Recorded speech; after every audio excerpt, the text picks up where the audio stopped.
जाए। तो मैं दूसरा सवाल की ओर जाऊंगा, और दूसरा सवाल मैं भाई को पूछना चाहूंगा कि दूसरा सवाल है, what is sanctification, what is the definition of Christian sanctification. और हिंदी में इस तरह का है, पवित्रीकरण क्या है, ईसाई पवित्रता की परिभाषा क्या है।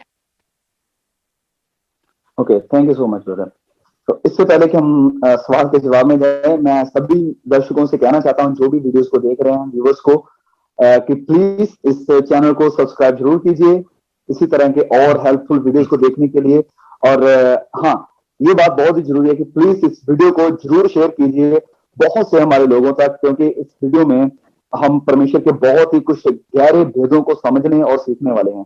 और जैसे कि ब्रदर ने ऑलरेडी बताया है कि प्लीज अगर आपके पास पेन या कोई कॉपी या कोई डायरी नहीं है तो प्लीज अभी वीडियो को थोड़ा यहाँ पर रोक कर पेन कॉपी पकड़िए, और ये सारे पॉइंट्स जो मैं आपके सामने रखना चाहता हूँ, जो भी हम बात करेंगे, आपको भी समझ में आ जाए।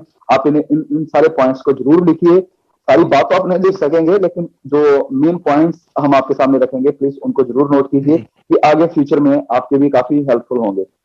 ओके, तो जब हम बात करते हैं साइंटिफिकेशन की, साइंटिफिकेशन की सबसे पहले अगर हम परिभाषा को देखें पवित्रीकरण की, तो इसकी परिभाषा यह है, इसका मीनिंग, इसकी डेफिनेशन ये है कि सेट अपार्ट, किसी को अलग कर देना, किसी चीज को अलग कर देना परमेश्वर के मकसद के लिए, कुछ आत्मिक पर्पसेस या उद्देश्य के लिए किसी को पवित्र बनाना। ये है I think Christian definition of साइंटिफिकेशन।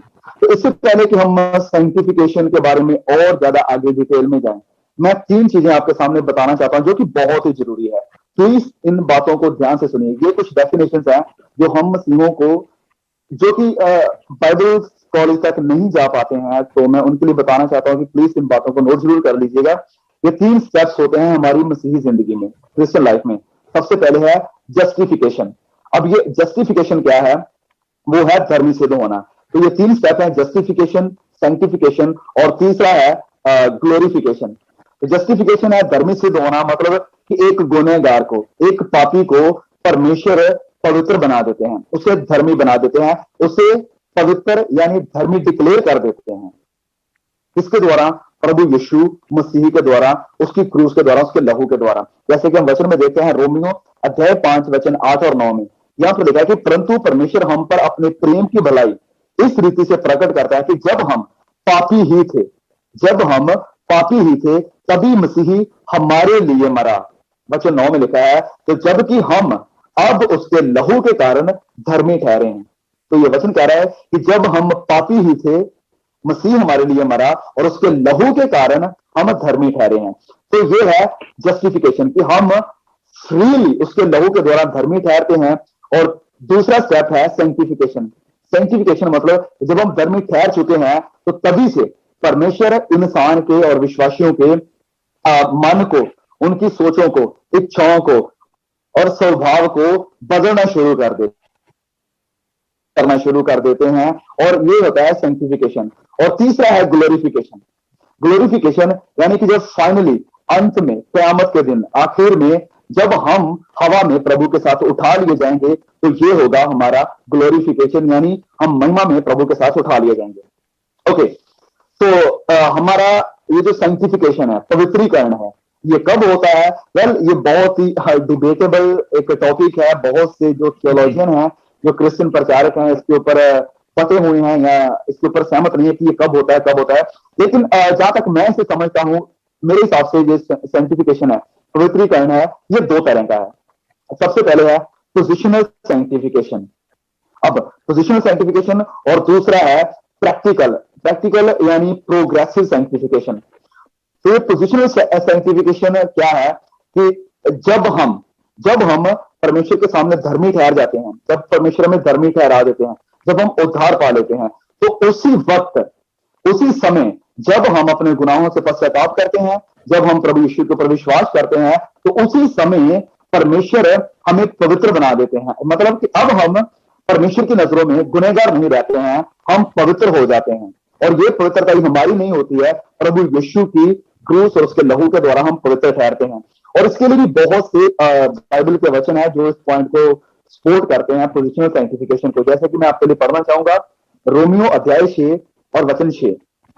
Please note कीजिए, रोमियो अध्याय 6 वचन 6। यहां पर लिखा है, क्योंकि हम जानते हैं कि हमारा पुराना मनुष्य तब उसके साथ क्रूस पर चढ़ाया गया है, ताकि पाप का शरीर नाश हो जाए, ताकि हम आगे से पाप के दास्तव में यानी गुलामी में ना रहें, आगे से हम पाप के गुलाम ना रहें। बहुत से वचन है, मैं आपके लिए एक और पढ़ना चाहूंगा, इब्रानियों अध्याय 10 और उसके वचन 10 को। इब्रानियों यानी हिब्रूज चैप्टर 10 वर्स 10, यहां पर लिखा है कि उसी इच्छा से हम यीशु मसीह की देह के एक बार बलिदान चढ़ाए जाने से, प्रभु यीशु के देह के एक बार बलिदान चढ़ाए जाने के द्वारा पवित्र किए गए हैं। ये बहुत ही पावरफुल वचन है पोजिशनल सैंक्टिफिकेशन के लिए कि पवित्र किए गए हैं। जैसे मैंने बताया कि जब हम हमारा उद्धार होता है, जब हम यीशु पर विश्वास करते हैं, उसी वक्त हम पवित्र बन जाते हैं प्रभु यीशु मसीह के लहू के द्वारा। तो यह है पोजिशनल सैंक्टिफिकेशन। दूसरा है प्रैक्टिकल सैंक्टिफिकेशन। प्रैक्टिकल यानी प्रोग्रेसिव सैंक्टिफिकेशन, मतलब कि हम दिन प्रतिदिन अपनी आत्मिक जिंदगी में उन्नति करते हैं, हम स्पिरिचुअली ग्रो होते हैं, हम आगे बढ़ते हैं। तो इसके लिए बहुत से परमेश्वर के वचन है, जैसे कि रोमियो 12 को हम पढ़ते हैं कि वहां पर संत पौलुस कहते हैं कि अपने शरीरों को परमेश्वर के सामने भावता हुआ और जीवित बलिदान करके चढ़ाओ, मतलब दिन प्रतिदिन। और फिर काफी वचन है, मैं एक और वचन आपके लिए पढ़ना चाहता हूं, पहला पत्रस अध्याय 1 वचन 15 से। पहला पत्रस अध्याय 1 वचन 15 से यहां पर लिखा है, और जैसा तुम्हारा बुलाने वाला पवित्र है, वैसे ही तुम भी अपने सारे चाल चलन में पवित्र बनो। जैसे कि हमने ऊपर पोजिशनल साइंटिफिकेशन में वचन पढ़ा था इब्रानियों 10:10 में, वहां पर देखा गया कि पवित्र किए गए हो, लेकिन ये वचन हमें कह रहा है कि पवित्र बनो। तो ये दो तरह के साइंटिफिकेशन है, जैसे मैंने आप ऑलरेडी बताया, पोजिशनल और प्रोग्रेसिव। तो हम प्रोग्रेसिवली हर रोज परमेश्वर के सामने पवित्र बनते हैं, और ये फाइनल सैंक्टिफिकेशन होगा जब हम पिता के साथ, प्रभु यीशु के साथ बादलों पर उठा लिए जाएंगे। अब आपका सवाल होगा कि हम पवित्रीकरण में यानी सैंक्टिफिकेशन में कैसे बढ़े, how should we grow in sanctification. Well, बहुत ही सिंपल है, प्रार्थना के दौरान। सबसे पहले प्रार्थना मसीह जिंदगी का बहुत ही अहम और बहुत ही इंपॉर्टेंट हिस्सा है, और प्रार्थना में जब हम बढ़ते हैं तो हमारी जिंदगी पवित्र होती जाती है। फिर फास्टिंग में, अगर हम किसी गहरे पाप में जकड़े हुए हैं, जो कि हमें एक बुरी आदत लगी हुई है, और अगर आप उस पाप से बाहर निकलना चाहते हैं, तो मैं आपको सजेस्ट करूंगा प्लीज आप उपवास कीजिए, प्रार्थना कीजिए। और फिर फेलोशिप में, जब हम मसीह भाई बहनों के साथ, मसीही लोगों के साथ, परमेश्वर के लोगों के साथ संगति करते हैं, तो हम पवित्र होते हैं।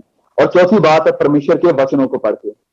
यस, परमेश्वर के वचनों को पढ़ना बहुत ही जरूरी है, क्योंकि वचन हमें एक आईना दिखाएंगे कि हम कहां पर गलत हैं और कहां पर हमें सही होने की जरूरत है। हमारी जिंदगी से जो हमारे पाप है उसे हमें दिखाएंगे।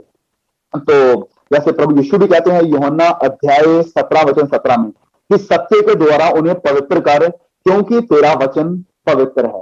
सत्य के द्वारा उन्हें पवित्र कर, क्योंकि तेरा वचन सत्य है, तेरा वचन सत्य है। यानी परमेश्वर के वचनों के द्वारा प्रभु यीशु कह रहे हैं कि तू उन्हें पवित्र कर। तो हम पवित्र होंगे प्रार्थना के द्वारा, फास्टिंग के द्वारा, फेलोशिप के द्वारा, और चौथी बात परमेश्वर के वचनों के द्वारा। Thank you so much.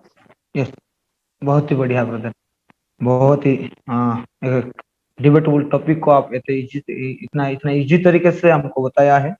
और मैं कहना चाहता हूँ दर्शक को, आप बाइबल जो वचन कोट किए करते हैं ब्रदर, तो कृपा करके बाइबल को खोलिए, क्या पढ़ते हैं ब्रदर, आप जांचिए, क्योंकि इन दिनों में बहुत सारे झूठे प्रचारक आए हैं। तो मैं कहना चाहूंगा कि पवित्रकरण क्या है और इससे पवित्रता की परिभाषा क्या है, बहुत ही आसान तरीका से दो भाग करके ब्रदर ने एक्सप्लेन किए हैं। धन्यवाद ब्रदर, बहुत ही सुंदर जवाब के लिए। और मैं लगातार कहते आ रहा हूँ कि अब यदि वीडियो को शेयर नहीं कर रहे तो ज्यादा से ज्यादा शेयर करें। इस सवाल से लोग जुड़ रहे हैं और गलत शिक्षा में वो घुस गए हैं, कि गलत शिक्षा में वो पड़ गए हैं कि कैसे पवित्र रहना है, पवित्रकरण क्या है, इससे पवित्रता क्या है, और सवाल से वो जुड़कर उनका आत्मिक जीवन में उन्नति नहीं हो पा